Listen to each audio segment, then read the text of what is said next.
Hello. Welcome to another trip on Lyle Hansen's time machine. This time we're going back to January 1921. John Hafner, a young farmer in Kaukauna South Side, recently received and has suitably framed from the U.S. War Department a citation for bravery, which he prizes as a cherished memento from his experience in France during the World War.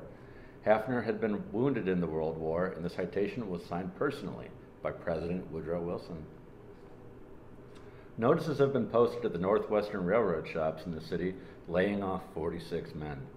This leaves the shop but half manned. This is an unnecessary hardship imposed on the men in midwinter. Henry Penterman was a visitor at the Times to pay for his hometown newspaper for another year. Mr. Penterman is comfortable in his 9-room farmhouse, which he built himself from trees that he logged and sawed from pines he cut last winter. The Kaukauna pulp mill, whose sale was announced some time ago, has passed into the possession of its new owners, the Valley Pulp Company. It began operations this week. Anthony Kroll of the city was severely wounded in the World War during the summer of 1918, receiving a bullet which passed through him, injuring his spinal cord. He has now been released from Walter Reed Hospital and is home. Mr. Kroll, while discharged for total disability, has been warned that his injuries will be forever.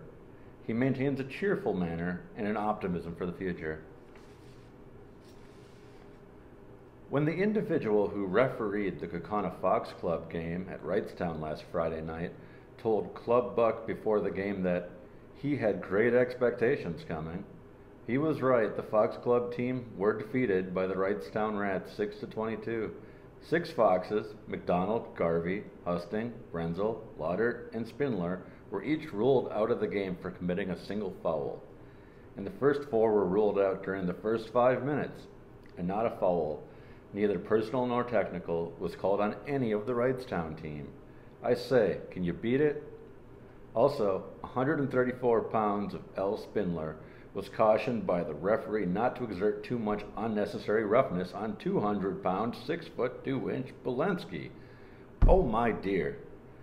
The game was very rough, real rough. The Foxes say the question as to who was to be victor was short-lived. The question was, how big a score could the home team pile up with such officiating?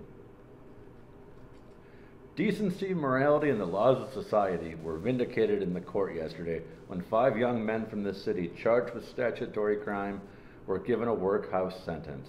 3 of the 5 were given 90 days and a $25 fine, and the other 2 sentenced to a 30-day stay in the workhouse where they will have time to realize that the way of the transgressor is hard. This has been another edition of Lyle Hansen's Time Machine.